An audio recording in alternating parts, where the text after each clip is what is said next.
అమ్మాయి వాళ్ళ పేరెంట్స్ తప్ప అంటే అలా తప్పేం లేదు. మన సొసైటీ అలా పెరిగిపోయింది. సో బతకడానికి గల డిమాండ్స్ అలా పెరిగిపోయినాయి. చాలా మంది ఆటగాళ్ళు ఆటలు ఆడతానికి బయలుదేరిపోతున్నారు. పెళ్లి కాకముందే ఇలా ఆటలన్నీ ఆడేస్తున్నారు అనమాట. సో చిల్డ్రన్స్ కి ఎలాంటి ఎథిక్స్ ఇస్తున్నాము, వాల్యూస్ ఇస్తున్నాము.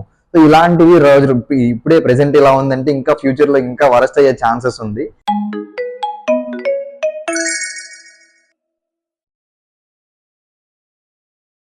Hi guys, welcome back to Canada కుర్రాళ్ళు.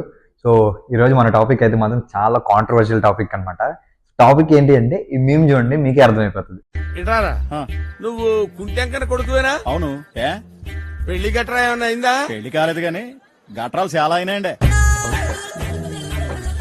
పెళ్లి కాలేదు గాని గట్రాలు చాలా అయినాయా? చూసారు కదా, ఇదే అనమాట మన టాపిక్ ఈరోజు. మన అందరికీ తెలుసు ఇండియన్ కల్చర్ ప్రకారం మ్యారేజ్ లైఫ్ లో ఎంత కీ రోల్ ప్లే చేస్తుందో.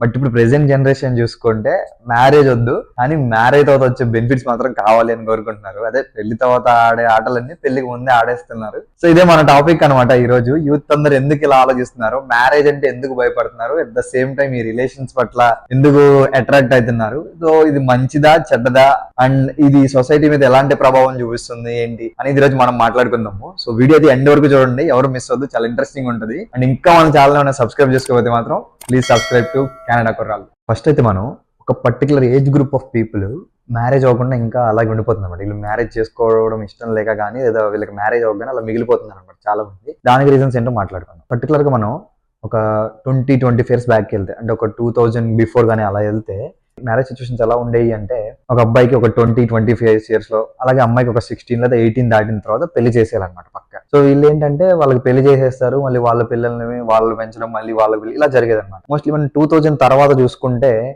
డిమాండ్స్ బాగా పెరిగిపోయాయి. ఫర్ ఎగ్జాంపుల్ ఒక అమ్మాయికి పెళ్లి చేయాలనుకోండి, వాళ్ళ రిక్వైర్మెంట్స్ ఏంటి అంటే అబ్బాయి ఏం చేస్తున్నాడు, మంచి జాబ్ చేస్తున్నాడా, లేదా ఆస్తులు ఏమన్నా ఉన్నాయా, సాఫ్ట్వేర్ జాబ్ అయినా, ప్యాకేజ్ ఎంత, సో ఇట్లా డిమాండ్స్ పెరిగిపోయిన అనమాట. ఈ డిమాండ్స్ వెనకాల పెళ్ళికూతురు అమ్మాయి తప్ప లేదా అమ్మాయి వాళ్ళ పేరెంట్స్ తప్ప అంటే అలా తప్పేం లేదు. మన సొసైటీ అలా పెరిగిపోయింది. సో బతకడానికి గల డిమాండ్స్ అలా పెరిగిపోయినాయి. సో దానికోసమే అది అలా జరుగుతుంది. సో అందుకే ఇప్పుడు చాలా మంది కూడా ఈ రిక్వైర్మెంట్స్ ని ఫుల్ఫిల్ చేయలేక కొన్ని ఇంకా ఎక్కువ డిమాండ్స్ కానీ ఏదన్నా కానీ చేయడం వల్ల కానీ ఒక particular area, particular group of people మాత్రం ఇంకా మ్యారేజ్ అవ్వకుండా అట్లాగే ఉండిపోతున్నారు. నెక్స్ట్ ప్రెసెంట్ యూత్ వచ్చేసరికి మ్యారేజ్ అంటే చాలా భయపడిపోతున్నారు అనమాట. మ్యారేజ్ అంటే భయపడిపోతున్నారు, అట్ ద సేమ్ టైం ఈ రిలేషన్స్ వైపు ఎక్కువ అట్రాక్షన్ అవుతున్నారు అనమాట. సో దీనికి రీజన్స్ ఏంటో చూద్దాం. ఫస్ట్ థింగ్ వచ్చేసరికి ఫైనాన్షియల్ ప్రెజర్ అండ్ రెస్పాన్సిబిలిటీస్. మనం చూసుకుంటే ప్రెసెంట్ యూత్ చాలా ఛాలెంజెస్ ఫేస్ చేస్తున్నారు. అన్ఎంప్లాయ్మెంట్ కానీ లేదా జాబ్ ఉన్నా కానీ లివింగ్ ఎక్స్పెన్సెస్ పెరిగిపోవడం కానీ. సో వీటి వల్ల ఏంటంటే చాలా ఫైనాన్షియల్గా కానీ రెస్పాన్సిబుల్ వైజ్ కానీ చాలా ఛాలెంజెస్ ఫేస్ చేస్తున్నారు. సో దీనికి ఏంటంటే ఇప్పుడు ఫర్ ఎగ్జాంపుల్ ఒక అబ్బాయి ఉంటే తన ఎక్స్పెన్సెస్ తను చూసుకుంటూ ఇంకొక అడిషనల్గా ఇప్పుడు మ్యారేజ్ అయిపోయింది అనుకోండి, ఇంకో ఆ అమ్మాయి వస్తుంది, సో తన ఎక్స్పెన్సెస్ చూసుకోవాలి, వీళ్ళైతే పిల్లలు, వీళ్ళ ఎక్స్పెన్సెస్, ఈ రెస్పాన్సిబిలిటీస్, ఒక రెస్పాన్సిబిలిటీ కూడా వస్తుంది అనమాట తన మీద అడిషనల్గా. సో ఇవి తీసుకోవడానికి ఎవరు కూడా రెడీగా లేరనమాట. సో దానికోసం ఏం చేస్తున్నారు అంటే కొన్ని రిలేషన్స్ అనమాట. ఎట్లా అంటే లాంగ్ టర్మ్ కమిట్మెంట్ కాకుండా కొన్ని రిలేషన్స్ వైపు మొగ్గు చూపుతున్నారు అనమాట. అందుకే వీళ్ళలో చాలా మంది majority of people A responsibility లేని రిలేషన్స్ ని ఎత్తుక్కుంటున్నారు అనమాట. అలాంటి రిలేషన్స్ దగ్గరికి వెళ్తున్నారు. ప్రెసెంట్ జనరేషన్స్ లో చాలా మంది ఫ్రీడమ్ కోరుకుంటున్నారు అనమాట. మ్యారేజ్ అయిపోతే ఈ వచ్చే రెస్పాన్సిబిలిటీస్ ని అలాగే ఈ రెస్పాన్సిబిలిటీస్ వల్ల చాలా సాక్రిఫైసెస్ చేయాల్సి ఉంటుంది. ఫర్ ఎగ్జాంపుల్ ఒక డెసిషన్ తీసుకోవాలి అంటే ఇద్దరు కలిసి కూర్చొని ఒక కమిట్మెంట్ ఒక డెసిషన్ తీసుకోవాలి. సో దీనికి చాలా మంది ఇంట్రెస్టెడ్ గా లేరనమాట. సో ఇప్పుడు ఏదైతే ఫ్రీడమ్ ఉందో ఇదే ఫ్రీడమ్ ని లైఫ్ లాంగ్ ఎంజాయ్ చేయాలి అని చెప్పేసి అనుకుంటున్నారు.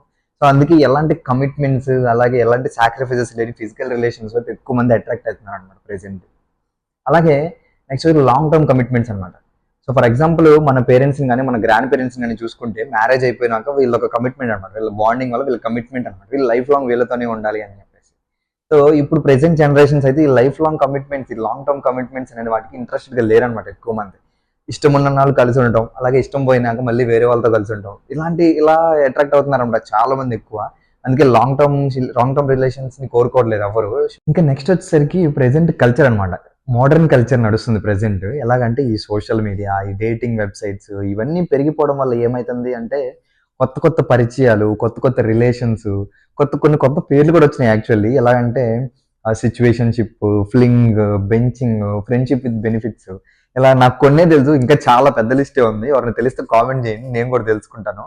సో వీటిల్లో ఏంటంటే ఎటువంటి సాక్రిఫైసెస్ కానీ రెస్పాన్సిబిలిటీస్ కానీ ఏమీ లేకుండానే కొన్ని ఫిజికల్ రిలేషన్స్ అనేవి దొరుకుతున్నాయి. వేరే ఇన్ ద కేస్ మ్యారేజ్ లో ఏంటంటే ఒక రిలేషన్ ఉండాలంటే long term commitment, sacrifices, lot of responsibilities ఉంటున్నాయి. సో దీనివల్ల ఏమైతుంది అంటే పెళ్ళైన తర్వాత ఆడాల్సిన ఆటలన్నీ పెళ్లికి ముందే ఆడేస్తున్నారు, ఎట్లాంటి రెస్పాన్సిబిలిటీస్ కానీ ఎటువంటి కమిట్మెంట్స్ కానీ లేకుండా. సో దానివల్ల ఏంటంటే యూత్ అని ప్రెసెంట్ జనరేషన్ అందరూ కూడా మ్యారేజ్ కాకుండా ఇలాంటి రిలేషన్స్ ని ఎక్కువ మంది చూస్ చేసుకుంటున్నారు. నెక్స్ట్ థింగ్ వచ్చేసరికి ఫ్రీడమ్ అబౌట్ ఫిజికల్ రిలేషన్. ఒకప్పుడు ఫిజికల్ రిలేషన్ అంటే, అది కూడా పెళ్లి కాకముందు ఫిజికల్ రిలేషన్ అంటే ఆలోచించడానికి చాలా ఇదిగా ఉండేది. ప్రెసెంట్ ఏంటి అంటే చాలా ఫ్రీడమ్ వచ్చింది, చాలా అవగాహన వచ్చింది. ఫర్ ఎగ్జాంపుల్ చెప్పాలంటే 18 years దాటిన తర్వాత ఫిజికల్ రిలేషన్ అనేది తప్పు కాదు అనేది ఒక రూల్. సో ఇలాంటివి చాలా సొసైటీలో చాలా వచ్చేసినాయి అనమాట, చాలా రూల్స్ వచ్చినాయి. సో ఈ రూల్స్ వల్ల ఏంటంటే చాలా మంది ఆటగాళ్ళు ఆటలు ఆడతానికి బయలుదేరిపోతున్నారు, పెళ్లి కాకముందే ఇలా ఆటలన్నీ ఆడేస్తున్నారు అనమాట. సో దీనివల్ల ఏంటి అంటే పెళ్లి మీద ఎవరికి ఇంట్రెస్ట్ లేదనమాట. ఏదైతే పెళ్లి కాకముందే ఆడే ఆట, ఒకప్పుడు పెళ్లి ఒక ఆటలు ఆడాలి, పెళ్ళైన తర్వాత ఆటలు ఆడాలి అనేది ఒక ఇదనమాట. సరే ఇప్పుడు చూసుకుంటే పెళ్లి కాకముందే ఆటలన్నీ ఆడేస్తున్నారు, మరి పెళ్లి మీద ఎందుకు ఉంటుంది అంటే ఇంకా ఇంట్రెస్ట్. ప్లస్ పెళ్లి అంటే ఇన్ని రెస్పాన్సిబిలిటీస్ ఇవన్నీ కూడా ఉన్నాయి.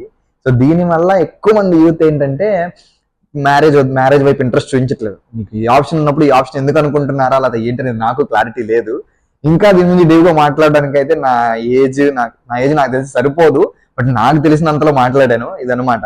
సో దీనివల్ల ఈ రీజన్స్ వల్లే ఎక్కువ యూత్ మ్యారేజ్ కాకుండా ఫిజికల్ రిలేషన్స్ వైపు ఎక్కువ ఇంట్రెస్ట్ చూపిస్తున్నారు. సో ఇప్పుడు ఇది మంచిదా కాదా అని మనం ఒక డిబేట్ పెట్టాం అనుకోండి, ఇప్పుడు ఈ ఏజ్ గ్రూప్ వాళ్ళని అడిగాం అనుకోండి, అడుగుతారు మనం మ్యారేజెస్ ఏమైనా సెట్ అవుతున్నాయా, డివోర్స్ అవ్వట్లేదా, మ్యారేజ్ తర్వాత ఎన్నో కష్టాలు ఉన్నాయి, సో ఇక్కడైతే ఫ్రీడమ్ ఉంది, ఎలా రిలేషన్స్ ఉన్నాయి, సో ఇలా చెప్తారనమాట. But on the side other side కొంచెం నెగిటివ్, మనం డిసడ్వాంటేజ్, దీనివల్ల వచ్చే డిసడ్వాంటేజ్ చూస్తే కనుక మోస్ట్లీ ఫ్యామిలీ అనమాట. ఇప్పుడు ఫర్ ఎగ్జాంపుల్ మన ఫ్యామిలీస్ చూసుకుంటే ఒక రిలేషన్ కానీ ఒక ఫ్యామిలీ కానీ ఒక ఫ్యామిలీ ట్రీ లాగా ఉంటుంది అనమాట. సో బట్ ఈ రిలేషన్స్ లో చూసుకుంటే ఇలాంటివి ఉండవు అనమాట. ఫ్యామిలీ గ్రోత్ కానీ, చిల్డ్రన్ కానీ, సో చిల్డ్రన్ కి ఎలాంటి ఎథిక్స్ ఇస్తున్నాము, వాల్యూస్ ఇస్తున్నాము, సో ఇలాంటివి ఇప్పుడే ప్రెసెంట్ ఇలా ఉందంటే ఇంకా ఫ్యూచర్ లో ఇంకా వరస్ట్ అయ్యే ఛాన్సెస్ ఉంది. సో ఇంకా ఫ్యూచర్ లో ఇది ఎలా ప్రభావం చూపుతుంది ఏంటి అనేది అయితే అన్ప్రిడిక్టబుల్. ఇంకా చూడాలి ఎలాంటి చేంజెస్ అవుతాయి, ఎలా పోతుంది అని చెప్పేసి అయితే వెయిట్ చేసి చూడాల్సిందే. అదనమాట మోస్ట్లీ నేను చెప్పాలనుకున్నది అయితే అది, ఎందుకు యూత్ ఇలా చేస్తున్నారు, ఎలాంటి డెసిషన్స్ తీసుకుంటున్నారు అనేది దీని మీద డిస్కషన్ అయితే చేద్దాం అనుకున్నాను. వీడియో నచ్చుంటే మాత్రం లైక్ చేయండి, అలాగే మీకు ఏమైనా అనిపిస్తే ఇంకా ఏమైనా రీజన్స్ ఏమైనా మిస్ అయి ఉంటే కామెంట్ చేయండి. తప్పు చెప్పాను అనుకుంటే మాత్రం క్షమించండి నన్ను అయితే మాత్రం. నెక్స్ట్ వీడియోలో మళ్ళీ కలుద్దాము ఇలాంటి ఇంట్రెస్టింగ్ టాపిక్స్ తో. Don't forget to subscribe Canada కుర్రాలు. Please like, share and comment.